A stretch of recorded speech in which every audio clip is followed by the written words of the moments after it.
ini kita mulai saja. Bismillahirrahmanirrahim. Assalamualaikum warahmatullahi wabarakatuh.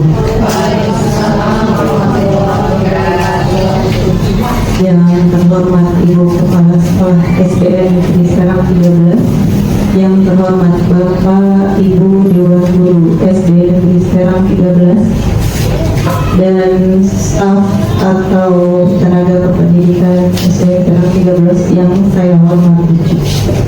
Puji syukur marilah kita panjatkan hadirat Allah Subhanahu wa Ta'ala yang telah memberikan kita begitu nikmat sehingga kita dapat berkumpul pada hari ini, yaitu acara diseminasi dari Bu Amsah sebagai calon guru penggerak angkatan 10. Salawat serta salam selalu tercurah kepada junjungan Nabi besar Muhammad Sallallahu Alaihi Wasallam. Baik, sebelumnya saya bacakan dulu susunan acaranya, yaitu yang pertama pembukaan, yang kedua sambutan, yang ketiga acara inti, dan yang keempat penutup. Menginjak acara pertama, marilah kita buka acara ini dengan bersama-sama membaca lafaz basmalah. Bismillahirrahmanirrahim.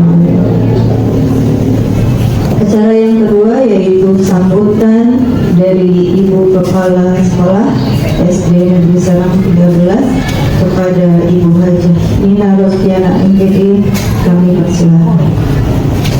Assalamualaikum warahmatullahi wabarakatuh. Bismillahirrahmanirrahim. Wabillahi wa yassir amri wahlul 'uqdatam min lisani yafqahu. Yang saya hormati Bapak Ibu Dewan Guru SDN Serang 13 beserta staf. Alhamdulillah, puji syukur kita panjatkan kepada Allah Subhanahu wa Ta'ala karena pada siang hari ini kita bisa kumpul dalam kegiatan diseminasi calon guru penggerak angkatan 10, yaitu Bu Amsana. Mudah-mudahan kegiatan ini berjalan lancar. Amin ya Rabbal alamin. Salawat beserta salam tercurah kepada Nabi besar kita Muhammad Sallallahu Alaihi Wasallam beserta kepada para keluarganya dan para sahabatnya.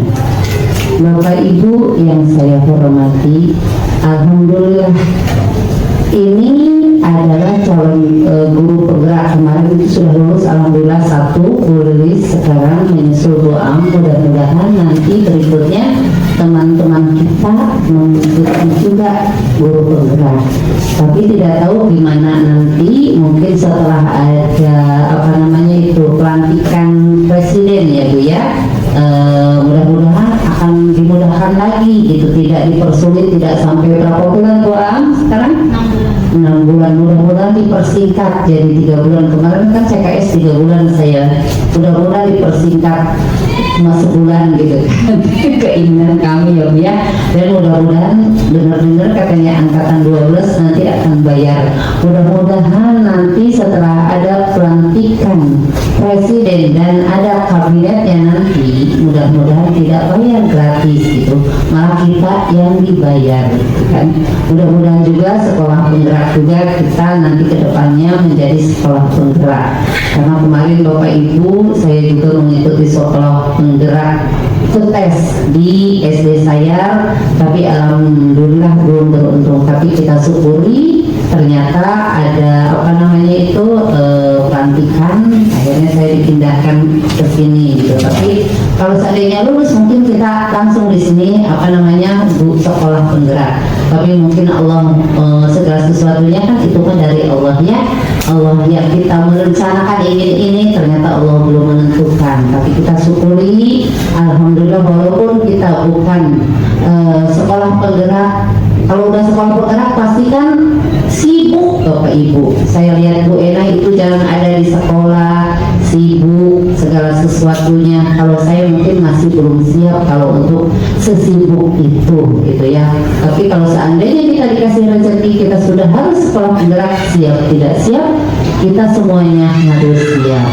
Apalagi sekarang sudah mulai yang kedua, mudah-mudahan Bu Aam dilancarkan sampai selesai, dimudahkan, tidak ada kendala, lulus dengan nilai yang sangat bagus. Setelah guru penggerak lulus, biasanya PPG-nya juga dimudahkan. Contoh kemarin Bu lulus juga Bu Aam, PPG-nya dimudahkan. Bu Dia, Bu Laras sama Bu Tati kemarin tesnya lama ya itu. Kalau Bu Lilis karena sudah jadi guru penggerak, jadi tidak tidak seperti itu ya kemarin itu, karena memang sudah 6 bulan atau berapa bulan Bu Lilis kemarin? 6 bulan efeknya kemarin ya. Mudah-mudahan teman-teman juga menyusul seperti Bu Amsana, sukses semuanya, bukan Bu Amsana aja, semuanya sukses. Kalau melihat teman-teman sukses, saya pun ikut berbangga ya Bapak Ibu, karena sekarang itu yang guru penggerak itu di atas 50 tahun juga bisa jadi kepala sekolah sekarang itu bisa, karena kasihan gitu kan, masa sih gitu kan yang muda-muda aja, kasihan yang sudah senior pun masih mungkin ada yang ingin ikut guru penggerak, mangga silahkan dibuka, tidak ada batas usia ya Bu Aam ya, itu mudah-mudahan dilancarkan untuk kita semua. Bu Aam juga sukses dan semuanya juga sukses, amin ya robbal alamin. Mudah-mudahan acara ini berjalan dengan lancar. Tadi sudah dibuka dengan basmalahnya Bapak Ibu, itu aja, mungkin tidak panjang lebar waktu juga karena kita kan sebentar lagi ada mau berangkat ya Bu ya, kita semua. Itu aja, wabillahi taufiq wal hidayah. Wassalamualaikum warahmatullahi wabarakatuh.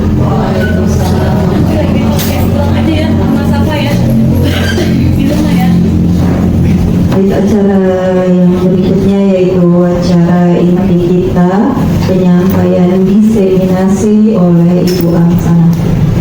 Padanya dipersilakan. Bismillahirrahmanirrahim. Izin berdiri di depan ya Bapak Ibu.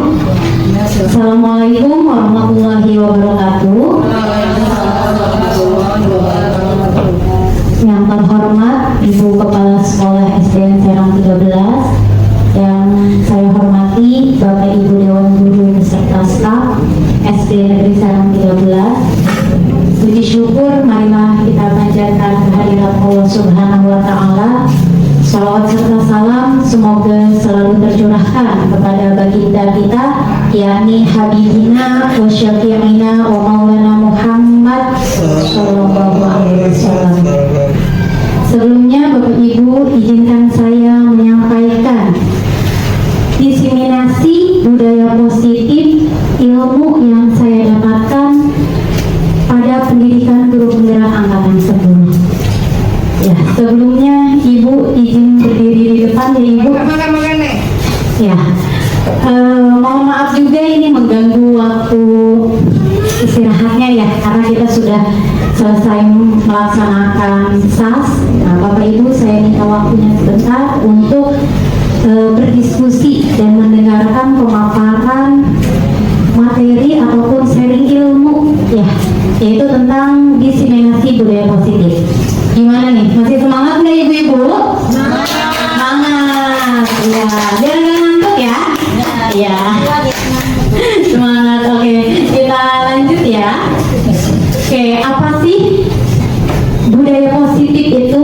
Nah, sebelumnya saya akan menjelaskan terlebih dahulu konsep utama dari budaya positif.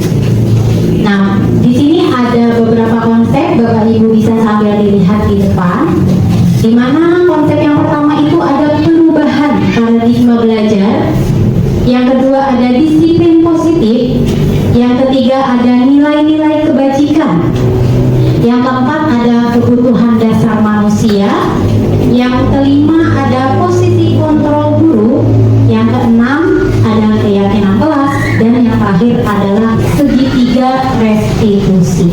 Nah, dari konsep-konsep utama budaya positif ini nanti akan kita atau akan saya sharing, akan saya berbagi kepada Bapak Ibu yang ada di sini.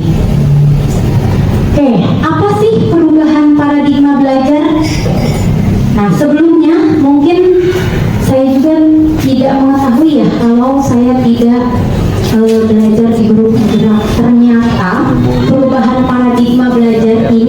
pembelajaran dengan paradigma baru merupakan pembelajaran yang dirancang berdasarkan prinsip pembelajaran berdiferensiasi, yaitu berdasarkan prinsip kebutuhan anak. Ya, kalau kadang kita belajar kan kita sesuai kurikulum saja. Nah, ternyata yang benar itu adalah pembelajaran itu harus sesuai dengan kebutuhan anak, bukan terpatok pada kurikulum saja. Ya, jadi sehingga para peserta didik ini belajar sesuai dengan kebutuhan berdasarkan perkembangannya, sesuai dengan teori psikologi modern untuk mewujudkan profil pelajar Pancasila. Ya, yang kita tahu mungkin sekarang untuk kurikulum Merdeka sudah kelas 1, kelas 2, ya, kelas 4 dan kelas 5. Nah, yang belum itu kelas 3 dan kelas 6. Nah, mungkin kan kalau untuk kelas mungkin Bapak Ibu sudah sempat mendengar ya tentang profil pelajar Pancasila, terus apa saja yang ada di dalamnya. Nah, ini jadi profil pelajar Pancasila itu yang pertama beriman dan bertakwa kepada Tuhan Yang Maha Esa. Yang kedua itu berkebinekaan global, gotong royong mandiri, kreatif, bernalar kritis dan mandiri. Nah, itu anak-anak kita itu bertujuannya itu kepada profil pelajar Pancasila tersebut, di mana anak itu harus mandiri, harus kreatif, bukan hanya anaknya juga, tetapi kita sebagai gurunya harus bisa mencontohkan terlebih dahulu bagaimana sikap yang kreatif, bagaimana contoh bernalar kritis. Jadi kita tidak asal memberikan materi seperti itu. Oke, lanjut. Nah, Ki Hajar Dewantara. Nah, ada yang tahu siapa? Bapak pendidikan. Ya, Bapak pendidikan kita yang pertama kali mencetus sekolah atau pendidikan itu adalah Bapak Ki Hajar Dewantara. Di mana Bapak Ki Hajar Dewantara ini merupakan tokoh pertama yang mendirikan pendidikan. Nah, pendidikan ini menurut Bapak Ki Hajar Dewantara adalah tempat persemaian benih-benih kebudayaan dalam masyarakat. Nah, Ki Hajar Dewantara juga memiliki keyakinan bahwa untuk menciptakan manusia Indonesia yang beradab, maka pendidikan menjadi salah satu kunci utama. Jadi saya pernah mendapatkan ilmu seperti ini, Bapak Ibu guru.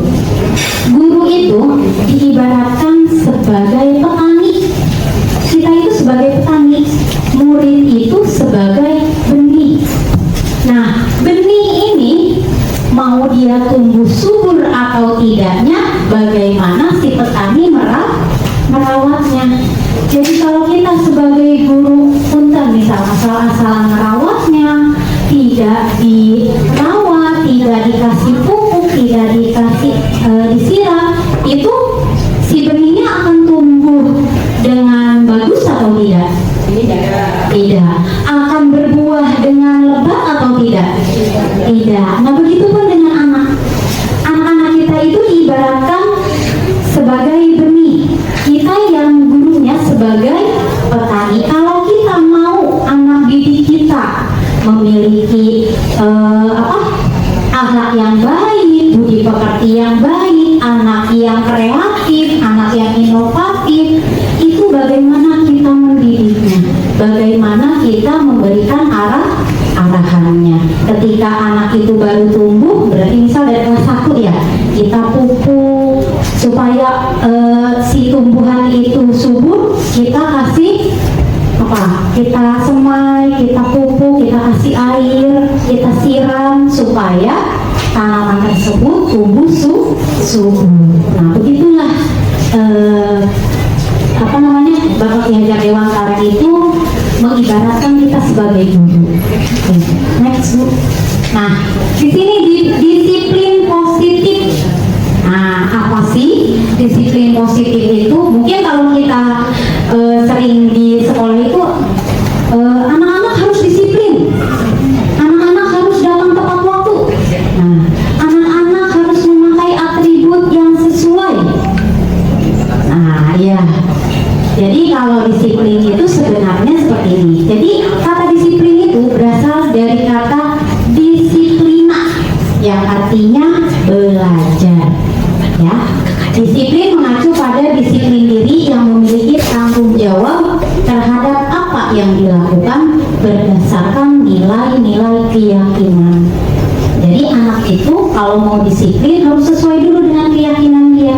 Dia yakin tidak memakai seragam itu memang keyakinan dia supaya di sekolah misalkan sama rata pakaiannya. Nah, jadi anak-anak itu harus meyakini dari diri sendiri. Ya, makanya kadang ada anak yang hari Senin pakai sendal, hari Jumat pakai baju koko. Nah, berarti anak tersebut keyakinan terhadap dirinya belum ada. Seperti itu ya. Selanjutnya disiplin positif ini merupakan salah satu cara penerapan disiplin yang bertujuan untuk menumbuhkan kesadaran, serta memberdayakan peserta didik tanpa imbalan penghargaan. Jadi anak ini disiplin bukan untuk mendapatkan imbalan atau reward ya. Saya nih datang tepat waktu supaya dikasih reward sama Bu Mus misalkan ya Bu. Uang 1 miliar. Saya mau Bu kalau kayak gitu. Atau mendapat ancaman. Pokoknya saya harus datang pagi supaya tidak dimarahin Bu Rija. Berarti anak tersebut belum termasuk disiplin positif karena anak tersebut disiplinnya untuk mendapatkan hadiah, disiplinnya untuk mendapatkan pujian gitu. Saya mau ke sekolah pakaiannya rapi, wangi, datang tepat waktu supaya bisa disayang sama Bu Lilis misalkan. Itu mendapat pujian itu tidak ada. Ya, berarti anak tersebut berarti harusnya anak tersebut datang ke sekolah untuk meyakini dirinya bahwa hal itu baik. Datang ke sekolah itu bahwa memang keyakinan dia datang ke sekolah itu supaya dia tidak ketinggalan pelajaran. Berarti kan untuk dia sendiri, bukan untuk orang lain. Next.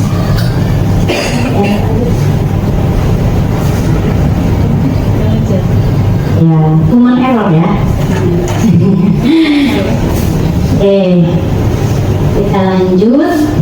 Tidak ada sinyal. Tidak ada sinyal.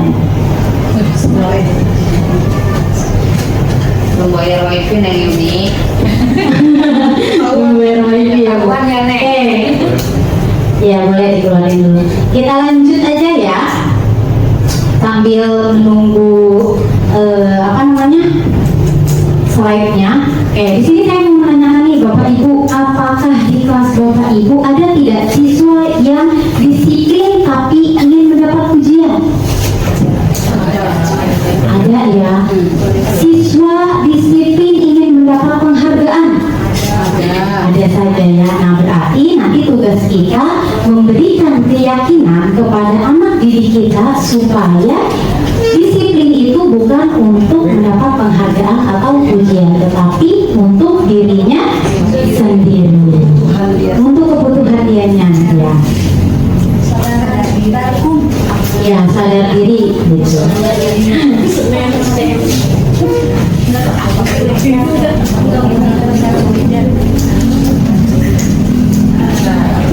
Oke, kita lanjut ya ke nilai-nilai kebajikan. Nah, apa itu nilai-nilai kebajikan? Jadi nilai-nilai yang disepakati bersama, ya, nilai-nilai kebajikan itu kita sepakati bersama, lepas dari suku bangsa, terus agama, ras, dan lain sebagainya. Nah, nilai-nilai kebajikan ini biasanya di suatu organisasi ataupun di suatu institusi itu berbeda-beda. Seperti contoh kita di sekolah nih, nilai-nilai kebajikan kita yang ada di sekolah itu menganut senilai profil pelajar Pancasila, di mana yang tadi sudah dijelaskan. Yang pertama, beriman dan bertakwa kepada Tuhan Yang Maha Esa. Anak itu harus berakhlak mulia, berkebinekaan global, gotong royong, mandiri, kreatif, dan bernalar kritis. Nah, itu contoh nilai-nilai kebajikan yang ada di sekolah. Nah, ada juga nilai-nilai kebajikan untuk keterampilan hidup atau life skill. Yang pertama, dapat dipercaya. Orang itu dapat dipercaya, orang itu amanah ya. Terus lurus hati, pendengar yang aktif, tidak merendahkan orang lain. Nah, itu adalah contoh nilai-nilai kebajikan dalam keterampilan hidup atau life skill. Ngantuk ya ibu-ibu? Enggak. Kita lanjut ya. Nanti ada ice breaking. Sudah bu? Next. Nah, di sini ada kebutuhan manusia. Saya tanya, ibu-ibu kalau lapar ngapain? Makan. Masak mie. Ibu-ibu. Oh iya, mata dorong air ya. Nah, ibu-ibu kalau misalkan mukanya pengen glowing ngapain?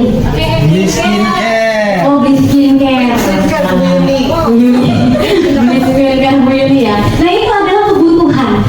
Ternyata kebutuhan dasar manusia itu banyak Bapak Ibu. Bukan hanya makan ya. Kalau kita di kelas biasanya kebutuhan itu kebutuhan sekunder, primer, tersier. Ya. Kalau di sini ternyata kebutuhan dasar manusia itu ada 5 kebutuhan dasar manusia yang setiap manusia memiliki semuanya. Ya. Nah, next Bu. Nah, ini ada 5 kebutuhan dasar manusia. Yang pertama itu bertahan hidup. Yang seperti apa sih kebutuhan dasar bertahan hidup? Yang pertama, makan, pakaian, tempat tinggal, keamanan, kesehatan. Kita bisa bertahan hidup tidak tanpa rumah? Bisa. Cuma tidak kontrak. Kita bisa bertahan hidup tidak tanpa makan? Tidak. Kemungkinan tidak. Kemungkinan tidak, karena itu adalah kebutuhan dasar yang harus setiap manusia miliki atau penuhi. Yang kedua, kasih sayang dan rasa diterima. Nah, kebutuhan kita sebagai manusia itu ingin dikasih sayang, benar tidak? Betul. Pengen tidak kita rasa diterima, rasa dipedulikan, terus berbagi, kita kerjasama, menjadi bagian dalam kelompok. Kalau misalkan kita cuma bisa bertahan hidup tapi tanpa adanya rasa kasih sayang, seperti apa? Hampa ya Bapak Ibu ya. Hampa. Di sini banyak orang tapi kayaknya sendirian. Saya mengerjakan tugas tapi tidak dibantu. Sama saja kayak kok kayak nggak punya teman, nggak ada yang peduli. Nah, itu kita semua itu harus memiliki atau butuh yang namanya kasih sayang. Ya, selanjutnya penguasaan. Nah, kebutuhan dasar penguasaan contohnya harga diri, keinginan untuk dianggap, kepemimpinan, berprestasi, diakui dan didengar. Itu adalah contoh dasar kebutuhan penguasaan. Ya. Selanjutnya ada kebutuhan kebebasan. Nah, apa itu kebebasan?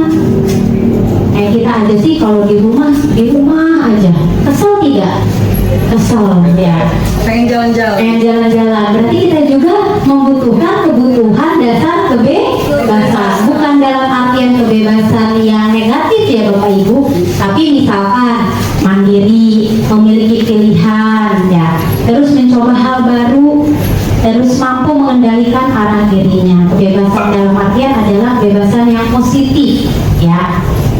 Dan yang terakhir adalah kebutuhan dasar manusia kesenangan. Nah, kayaknya sih semuanya memang butuh ya kesenangan itu ya Bapak Ibu ya.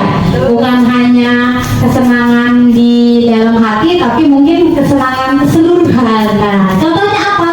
Bermain. Kadang kita walaupun udah ibu-ibu tetap ya pengen main ya, betul tidak? Pengen healing ya Bu ya? Iya benar. Kita tuh butuh yang namanya kesenangan, healing, liburan, ataupun kumpul dengan keluarga, ya humor. Nah biasa kalau Kak Randy sama Bu Yuni kan sering humor tuh. kebutuhan dasar kesenangan gitu, dan antusiasme dan tertawa. Nah, itu adalah tanpa kita sadari 5 kebutuhan dasar ini kita tuh miliki dan inginkan ya, dan tidak luput setiap hari itu pasti ada 5 kebutuhan dasar ini di dalam diri kita. Oke, selanjutnya ada motivasi perilaku manusia. Nah, apa aja sih motivasi? Ada motivasi intrinsik, ada motivasi ekstrinsik. Nah, yang bagaimana tuh motivasi intrinsik dan ekstrinsik? Nah, Dalam dan luar. ya, di dalam dan di luar. Nah, betul. Jadi kalau motivasi intrinsik itu untuk menjadi orang yang mereka inginkan dan menghargai diri sendiri. Jadi memang dia yakin di dalam diri sendiri, motivasinya bukan karena orang lain, ya. Tapi kalau motivasi ekstrinsik itu untuk menghindari ketidaknyamanan atau hukuman, terus untuk mendapatkan imbalan atau penghargaan dari orang lain. Ya, contohnya tadi, misalkan saya mengerjakan, motivasi saya ingin dapat nilai tinggi, saya belajar biar dilihatin Bu Yumin, biar si Kira rajin. Nah, itu berarti motivasinya secara ekstrinsik dari orang lain karena ingin dipuji, ya, bukan karena dari diri sendiri. Tapi contoh, saya nih pengen ngerjain PMM biar PMM saya bagus dilihat ibu kepala. Nah, itu berarti motivasi apa tuh? Ekstrinsik, iya, karena ingin dipuji, bukan dari diri sendiri. Oke, lanjut ya, next. Sama sekali. Nah, ini ketika saya mempelajari tentang hukuman, konsekuensi, ternyata tanpa kita sadari kita pernah melakukan hal ini, Bapak Ibu. Ya, jadi tidak tanpa kita sadari kita pernah menghukum, pernah memberikan konsekuensi, dan mungkin yang restitusi ini, ya mungkin ada yang sudah melakukan, ada yang belum, tanpa disadari ya. Ya, apa nih perbedaannya antara hukuman, konsekuensi, dan restitusi? Mungkin kalau hukuman Bapak Ibu sudah paham ya, karena saya juga mungkin sering menghukum menghukum anak gitu ya. Dalam artian kalau hukuman itu tidak direncanakan atau tiba-tiba, terus murid tidak tahu apa yang akan terjadi atau tidak dilibatkan, bersifat satu arah, kita yang membuatnya saja tanpa ada komunikasi dengan anak didik, dan yang terakhir berupa hukuman fisik atau psikis. Contoh hukuman, datang ke sekolah terlambat, terus langsung bapak ibu gurunya, ya udah kamu nyapu, kamu keliling lapangan. Udah mah anak itu telat, disuruh keliling lapangan, nambah telat. Nah, itu sebenarnya tidak diperbolehkan ya.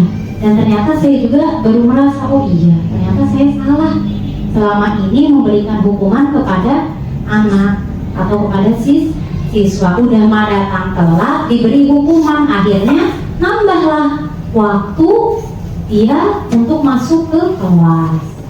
Yang kedua, konsekuensi. Nah, konsekuensi ini terencana, disepakati sesuai peraturan, terus murid tetap dibuat tidak nyaman, sikap guru selalu memonitor murid. Nah, kita pernah ya, ada yang bisa memberikan contoh tidak membuat konsekuensi kasusnya? Misalnya Ya. Murid Dicoba ya, Bu. Contohnya mungkin begini, di kelas sudah ada kesepakatan kelas ya, 1, 2, 3, 4, 5 dan seterusnya. Nah, mungkin suatu hari ada satu siswa yang tidak menyepakati kesepakatan itu, dan akhirnya mau tidak mau dia tahu ketika tidak melaksanakan atau dia melanggar kesepakatan itu, dia akan mendapat hukuman.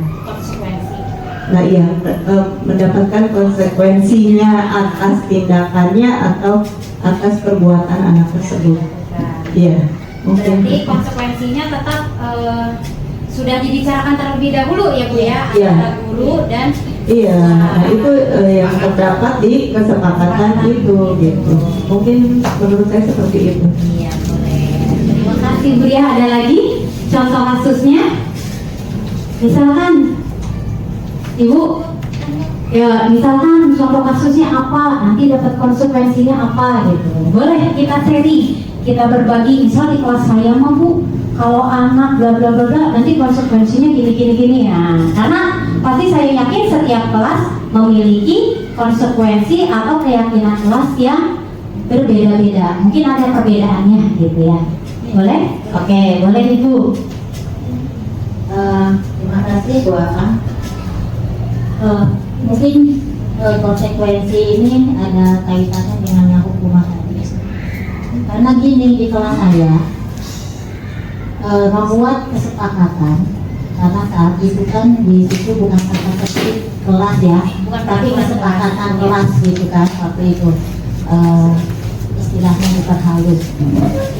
Kemudian saya membuat kesepakatan dengan anak-anak ketika datang terlambat seperti yang tadi dengan contohkan di hukuman. Di situ kan tidak ada hukuman, tapi disebutnya konsekuensinya. Yang saya buat itu anak piket seperti yang tadi persis gua sampaikan. Tapi saya lakukannya setelah pulang sekolah. Jadi bersamaan dengan teman piket waktu itu, gitu. Atau kebetulan saat itu anak itu memang jadwal piket.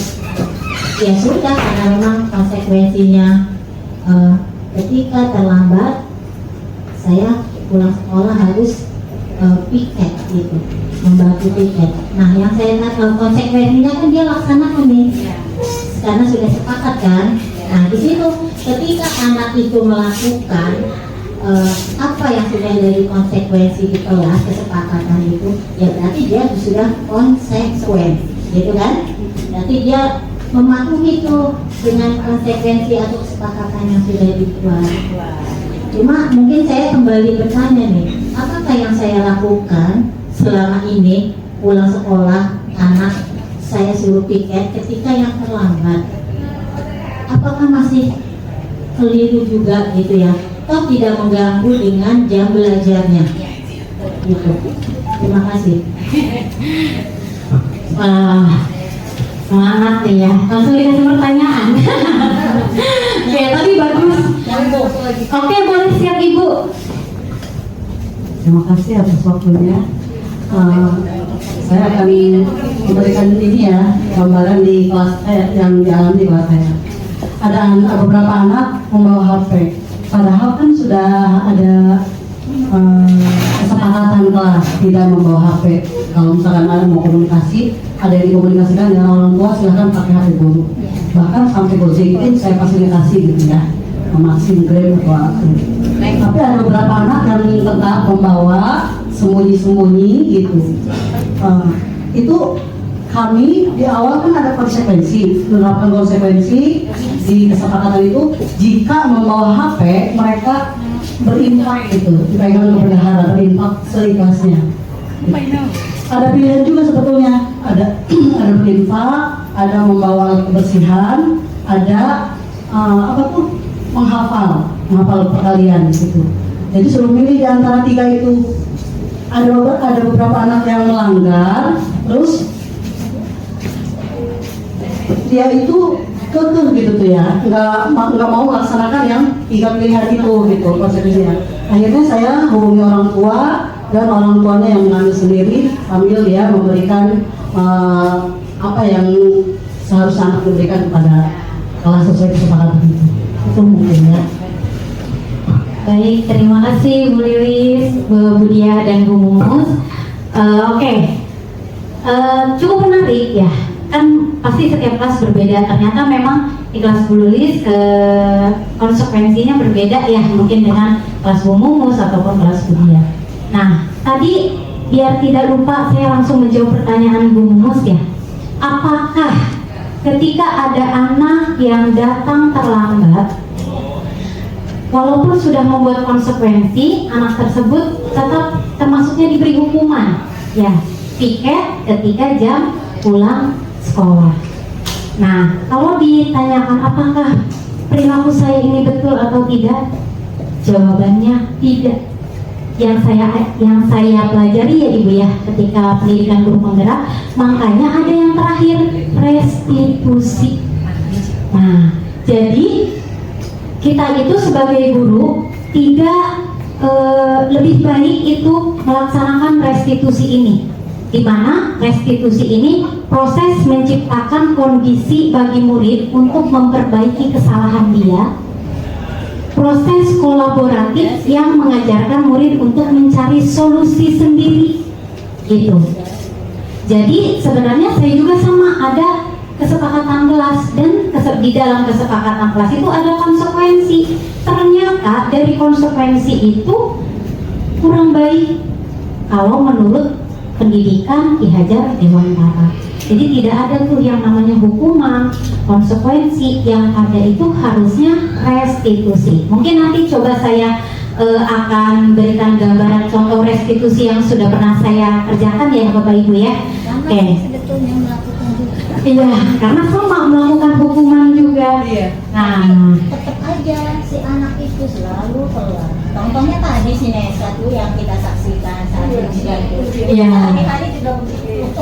iya betul, karena memang mungkin itu Bu, dari keyakinan dirinya belum ada.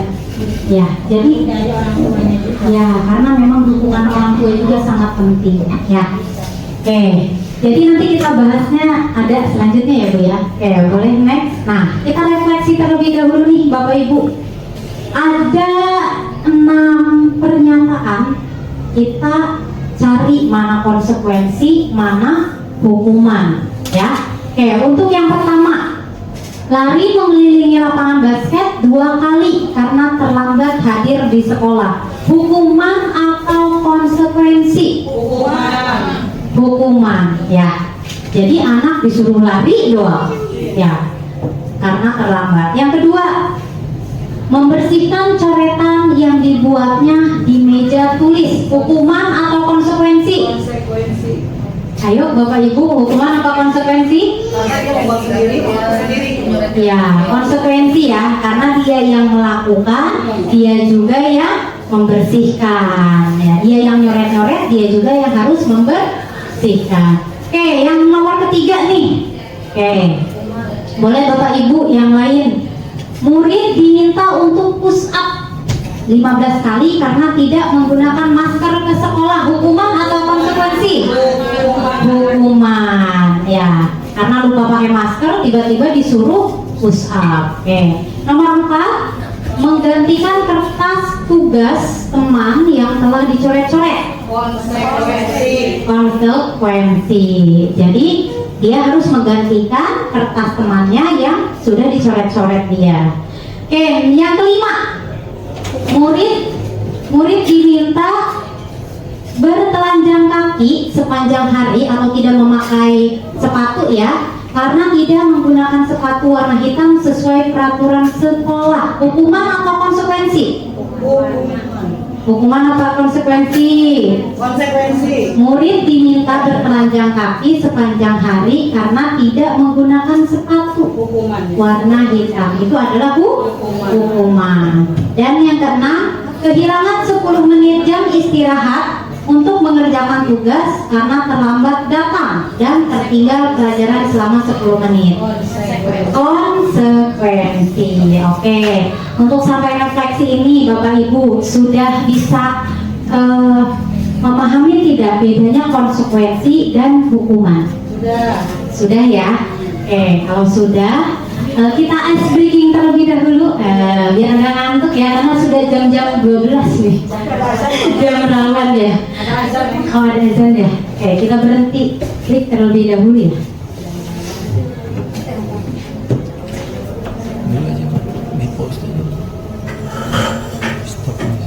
Oke, kita ice breaking dulu biar tidak ngantuk ya. Bapak Ibu boleh berdiri. Boleh berdiri ya Bapak Ibu. Oke, boleh berpasangan. Berpasangan boleh. Berdua-berdua ya. Boleh berpasangan. Ya. Bu Yuni berpasangan. Ibu sudah? Dua. Oke, Bu Yuni sama sini. Oke, boleh. Kita, oh ya, pegangan ya. Oke. Ice breathing-nya, kita kan biasa nanti ice breathing nih. Nah, kita juga perlu loh, gitu. Biar fresh. Oke, ice breathing-nya, peralihan, tapi menggunakan 5 tangan. Gini, misalkan gini, Bu Teti, 1, 2, 3. Nanti siapa dulu yang menebak, berarti dia yang menang, yang kalah duduk. Ya, 2 kali 2 bisa 4. Bu Teti dulu yang jawab, Bu dia yang duduk gitu ya. Contoh. Nah, kalau bareng gantian, ulang lagi ya. Ya. Nah, nanti duduk gitu ya. Oke, yuk kita mulai ya, breathing-nya ya. Siapa cepat? Biar cepat, ayo kita tes peralihannya.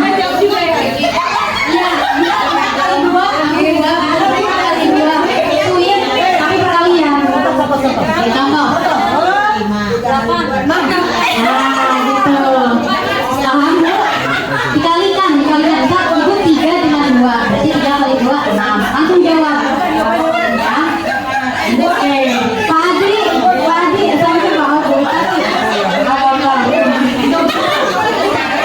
Sudah paham ya Bapak Ibu ya? Oke, kita mulai ya. Kita mulai. 1. Yang jawab duluan berarti yang menang. Yang kalah duduk. Ya, yang kalah duduk. Oke, yuk. 1, tangan di belakang semua. 1. Oh boleh, nggak apa-apa terserah. 1, 2, 3. Balik lagi.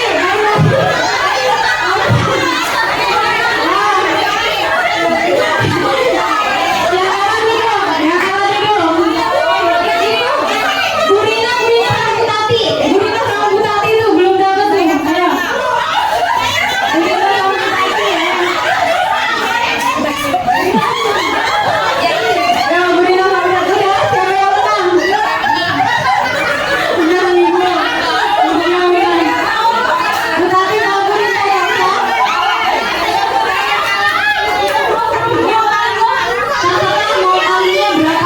mau kalinya berapa aja. Ya, berani mau diulang aja ya. Kayaknya banyak masih bingung ya. Ya, ulang ya. Ulangi ya. Ayo Bu Tati sama Bu Rina. Ayo diulang.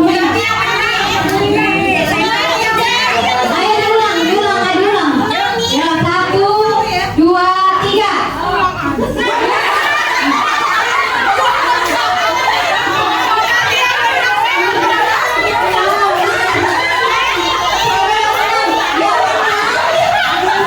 Yang menang lawan yang menang. Yang menang lawan yang menang. Yang menang lawan yang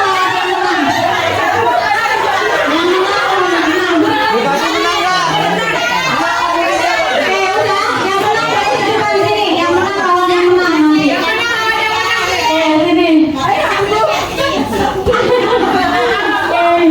Yang menang lawan yang menang. Jadi Bapak Ibu. Yang menang lawan yang menang. Ya, yang menang lawan yang menang. Ya, boleh kembali. Saya malah Mayuni. Siapa lagi yang menang? Ya berdua. Oke, saya Bu Iwin ya, Bu Iwin berarti nanti. Bu Ina nanti berarti ya. Ya. 1, 2, oh belum. 1, 2, 3. 2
semangat lagi ya.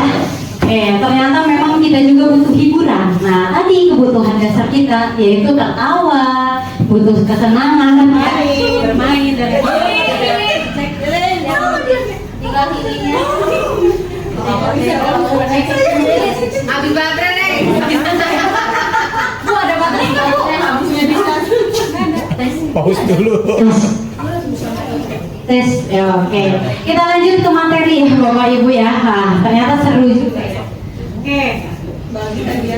Lanjut ke contoh penerapan. Tadi saya posting dulu yang menang gitu. Tanggal 27. Oke. Cek, kita lanjut ya. 5 posisi kontrol guru. Nah, apa nih posisi kontrol guru kita? Nggak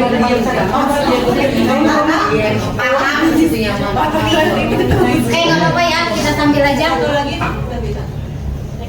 Kalau enggak baterainya pindah.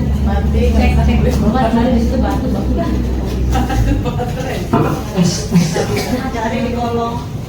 Ya, 5 posisi kontrol guru. Nah, yang pertama ini sebagai penghukum, sebagai pemantau, sebagai teman, sebagai pembuat merasa bersalah, atau sebagai manajer. Nah, kita boleh berkaca pada diri sendiri. Kita lebih banyak posisi kontrol kita sebagai apa nih? Nah, nanti kita lihat yang baik itu sebenarnya posisi kontrol kita itu harus seperti apa. Oke, boleh next Bu. Nah, saya memberikan contoh penerapan 5 posisi kontrol guru jika ada suatu kasus di mana siswa tidak memakai atribut lengkap saat upacara bendera. Nah, bagaimana posisi kontrol kita sebagai guru jika kita sebagai penghukum? Hormat pada bendera selama 1 jam. Itu ketika kita menjadi seorang penghukum, ya, atau bisa melotot kata Bu Tati ya. Terus yang kedua, posisi kontrol kita sebagai pembuat merasa bersalah, anak tersebut merasa bersalah. Contohnya seperti ini, kita mengutarakan berapa kali ibu harus memberitahu kamu selalu saja mengecewakan ibu. Nah, jadi kan si guru tersebut, ya, jadi si guru tersebut seakan-akan berbicara anak itu salah, kamu tuh salah. Jadi anakku merasa dirinya bersalah. Iya. Oke, selanjutnya. Nah, sebagai teman, posisi kontrol kita sebagai teman itu seperti apa sih? Contoh, ayo dong ikut aturan sekolah, tolong bantu ibu ya, sekali ini saja. Ya sudah, tidak apa-apa, lain kali jangan sampai berbuat seperti ini lagi ya. Nah, ini biasanya posisi kontrol kita sebagai teman itu lebih seperti merangkul kepada anak-anak. Jangan kayak gitu lagi ya nak ya, tolong ibu kali ini saja. Nah, berarti kan kita memposisikan kita sebagai teman, ya.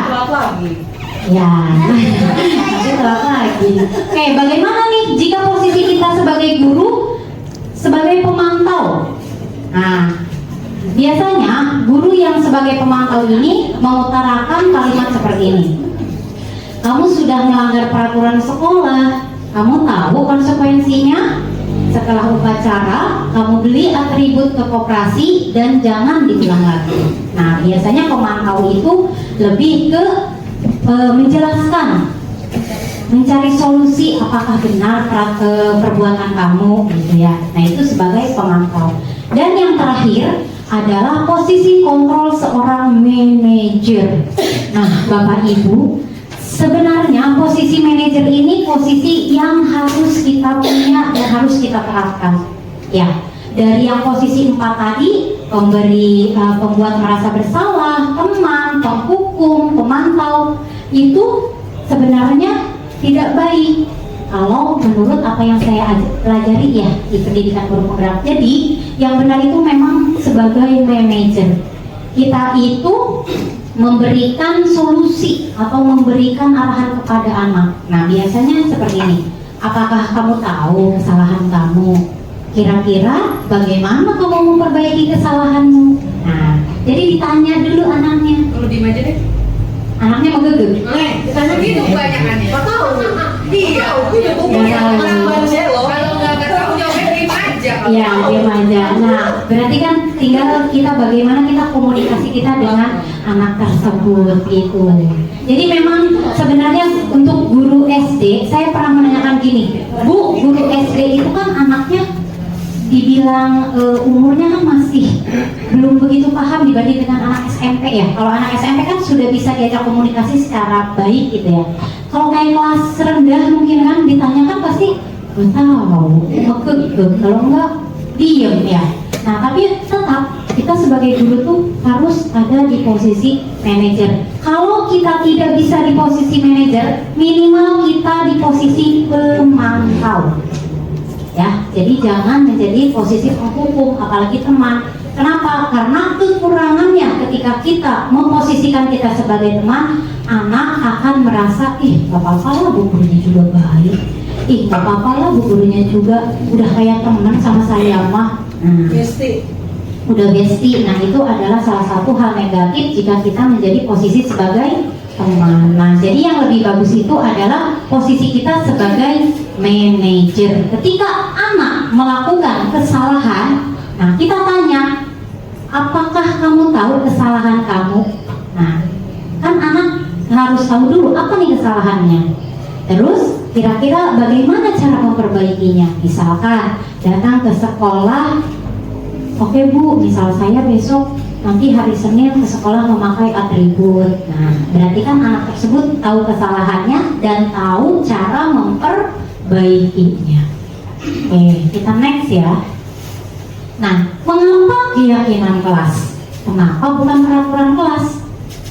Nah, biasanya kan kita dulu peraturan kelas, lanjut ya, kesepakatan kelas. Kalau sekarang beda lagi, keyakinan kelas. Nah, apa itu keyakinan kelas? Nah, keyakinan kelas itu sesuatu yang kita yakini, yang kita inginkan di dalam ruangan kelas tersebut. Misalkan gini, kita tanyakan terlebih dahulu ke anak. Nah, anak, kita mau kelas ini seperti apa? Misal, kelasnya rapih bu, kelasnya kondusif, terus kelasnya apalagi tidak mengerjakan tugasnya sesuai bu, tepat waktu dan lain sebagainya. Nah, kita membuat keyakinan kelas berdasarkan keinginan siswa, bukan berdasarkan keinginan guru. Ya, jadi kita tanyakan terlebih dahulu kelasnya mau seperti apa, terus bagaimana nih, ada tidak ide-idenya gitu. Karena pembuatan keyakinan kelas itu bersifat abstrak, berupa pernyataan universal, dibuat dalam pernyataan positif. Jadi tidak ada tuh dilarang buang sampah. Kalau dilarang buang sampah kan berarti kalimat negatif. Kita menggunakan kalimat positif, buanglah sampah pada tempatnya. Itu contoh kalimat positif. Contoh, tidak boleh datang terlambat. Itu kalimat negatif. Nah, kalimat positifnya datang ke sekolah tepat waktu. Nah, membuat keyakinan kelas itu harus menggunakan kalimat positif. Sedikit saja agar mudah dipahami, jangan panjang-panjang nanti anaknya pusingan ya. Jadi kalimatnya sedikit saja tapi mudah dipahami. Sesuai dengan kondisi kelas. Nah, keyakinan kelas 4 misalkan dengan kelas 6 pasti berbeda. Keyakinan kelas 1 dengan kelas 3 pasti berbeda karena melihat kondisi siswanya atau melihat kondisi anak-anak di kelasnya.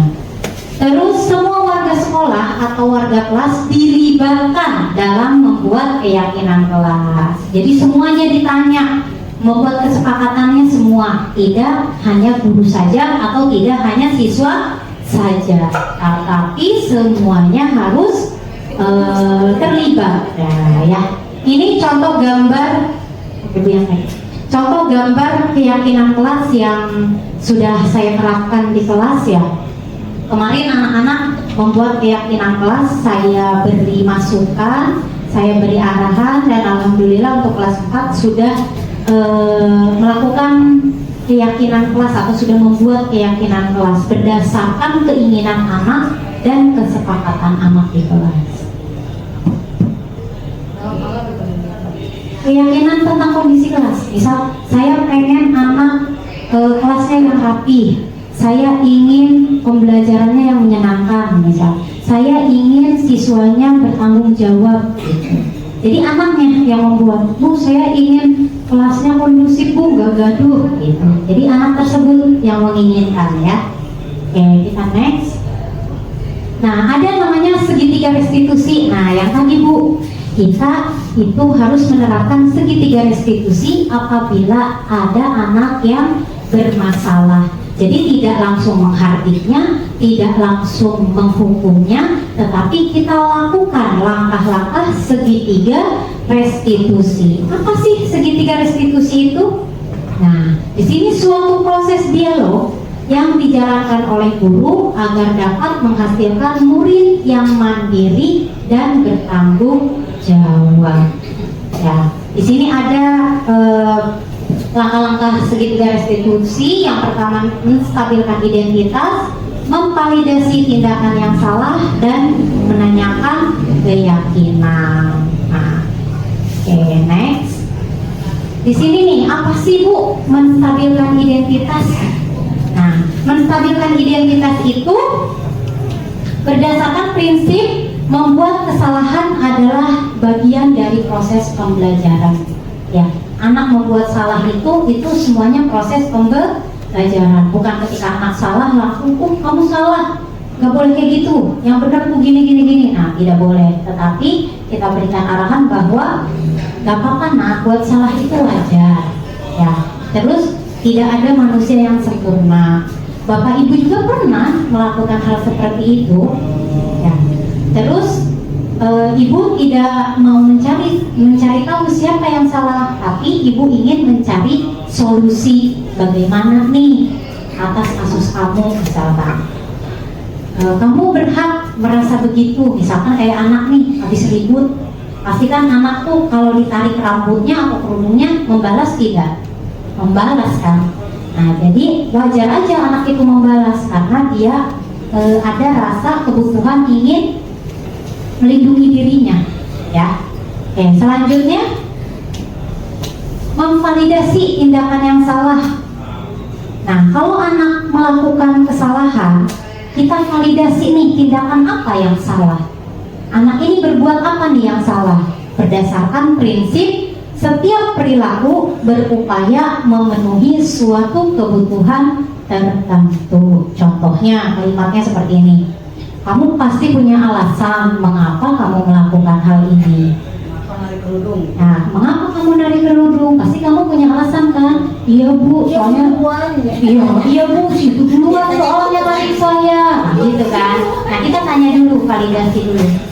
Terus, padahal kamu bisa melakukan yang lebih buruk lagi. Bisa saja, misal ketika habis narik dia ngejorokin atau ribut dan lain sebagainya. Kamu melakukannya karena mempertahankan sesuatu yang penting bagimu, ya karena kerudungnya ditarik, kan menurut dia penting. Kerudung saya udah rapi-rapi, kenapa ditarik? Gitu kan. Nah, kita memvalidasi tuh tindakan yang salah. Jadi kita tanyakan kepada anak. Ya. Selanjutnya, yang terakhir adalah menanyakan keyakinan. Nah, menanyakan keyakinan. Bagaimana nih menanyakan keyakinan kepada anak? Itu berdasarkan prinsip teori kontrol bahwa pada dasarnya pada dasarnya kita termotivasi secara intrinsik, motivasi di dalam diri kita. Ya, kita tanyakan kepada anak, apa keyakinan kelas kita? Kalau misalkan anak tersebut narik kerudung, oh berarti keyakinan kelas kita saya tidak bisa menghargai atau menghormati teman. Nah, nilai-nilai apa yang telah disepakati bersama? Misalkan saling menghormati, nilai saling menghargai. Nah, seperti itu. Seperti apa gambaran sebuah kelas yang ideal menurut kamu? Misal kelasnya yang rapi Bu. Nah, berarti kan anak tersebut tahu tuh, oh ternyata gambarannya yang salah ini. Kamu ingin menjadi orang yang seperti apa? Misalnya yang baik, tidak suka ribut dan lain sebagainya. Nah, jadi itu untuk menanyakan keyakinan kelas. Oke. Sebelum itu Bu.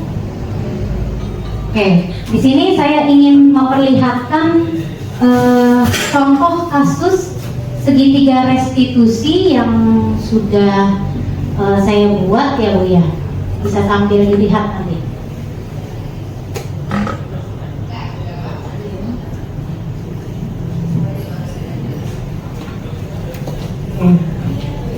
Ini contoh penerapan segitiga restitusi.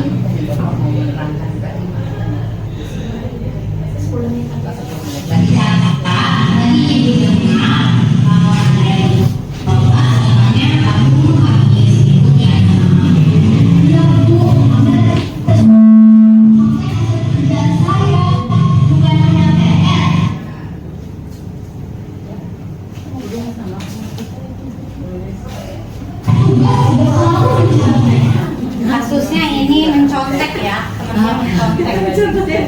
Oh iya.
Ya, itu adalah contoh skenario segitiga restitusi. Bagaimana kita memecahkan masalah ketika ada anak yang ribut di kelas karena mencontek.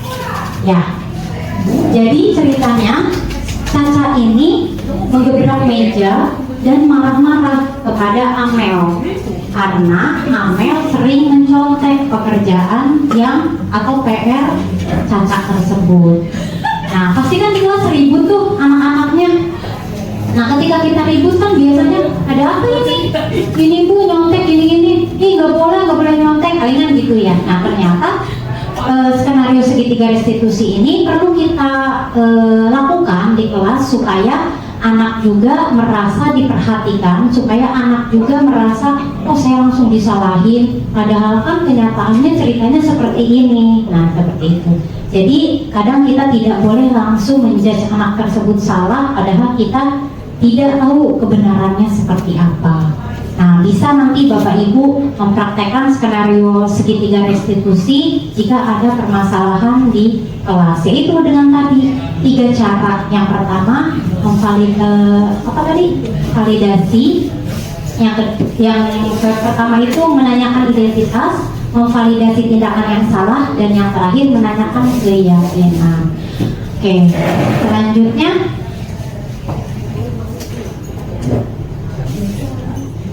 apakah ada yang ingin ditanyakan Bapak Ibu sebelum kita kesimpulan pada siang hari ini?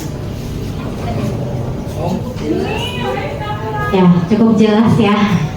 Oke, karena waktu juga sudah menunjukkan pukul 12:30. Oke, jadi kalau tidak ada sesi pertanyaan, saya akan memberikan kesimpulan pada pemaparan hari ini, yaitu dalam menerapkan program disiplin positif, hendaknya guru memiliki standar kepribadian profesional dan sosial yang baik, di mana guru itu harus mampu merefleksi dirinya dalam posisi kontrol saat ini, bagaimana perjalanan dirinya sebagai among manager, dan menuntun murid-muridnya menjadi insan yang mandiri, merdeka, dan juga bertanggung jawab. Nah, mungkin untuk diseminasi kegiatan hari ini saya cukupkan sampai di sini. Mohon maaf apabila ada kata-kata yang kurang berkenan, saya tutup. Wabillahi taufiq wal hidayah. Wassalamualaikum warahmatullahi wabarakatuh.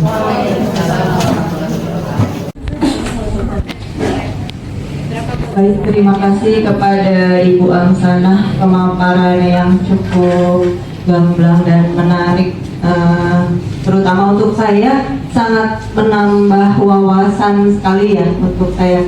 Mudah-mudahan juga bermanfaat untuk Bapak dan Ibu guru semua. Baiklah, kalau boleh saya minta beri tepuk tangan yang luar biasa untuk Ibu Amsanah. Ya, terima kasih. Selanjutnya mari kita tutup acara ini dengan bersama-sama membaca lafaz hamdalah. Alhamdulillahirabbil alamin. Saya mohon maaf apabila ada kesalahan atau kekurangan dari kata-kata saya. Saya akhiri, billahi taufiq wal hidayah. Wassalamualaikum warahmatullahi wabarakatuh.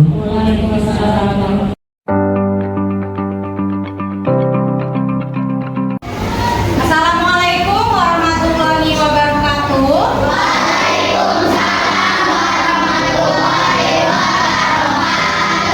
Selamat pagi anak-anak. Bagaimana kabar hari ini?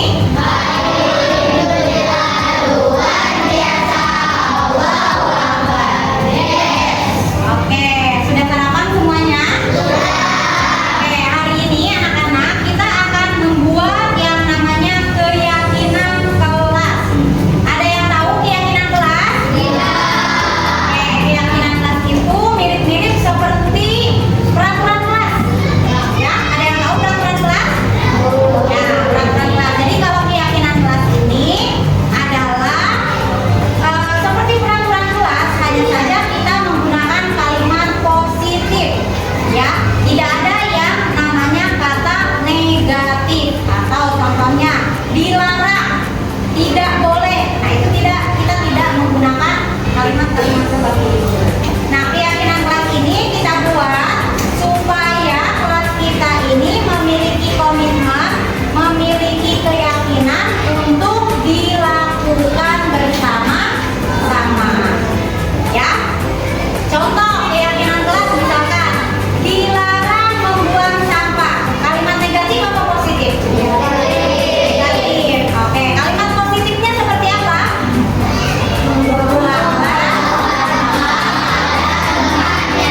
Oke, Bu Guru tanya nih, kira-kira kelas ini mau seperti apa? Kelasnya? Kelasnya bersih, mau kelasnya bersih, terus? Berkomitmen terhadap setiap pengerjaan tugas dan lain sebagainya. Oke, dari keinginan-keinginan kalian, dari ide-ide kalian, nanti kita buat namanya keyakinan kelas. Oke, nanti Ibu akan berikan post-it. Untuk yang laki-laki warna hijau, yang perempuan warna pink. Kalian tulis keyakinan kelas apa yang ingin kalian yakini di kelas ini. Paham? Oke, nanti kalau kalian sudah tulis, sudah selesai, kalian boleh tempelkan di kertas karton yang ada di depan. Paham? Oke, kita mulai ya.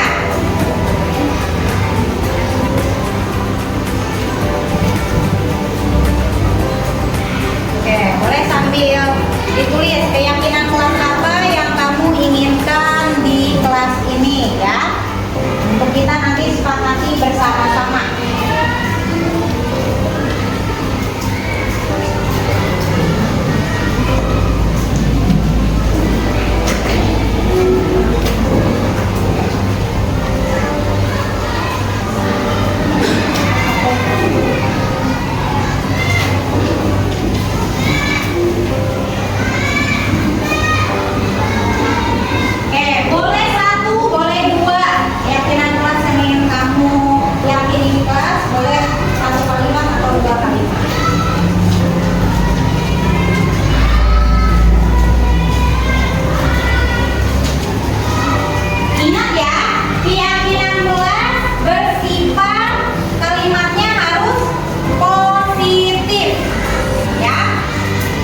Tidak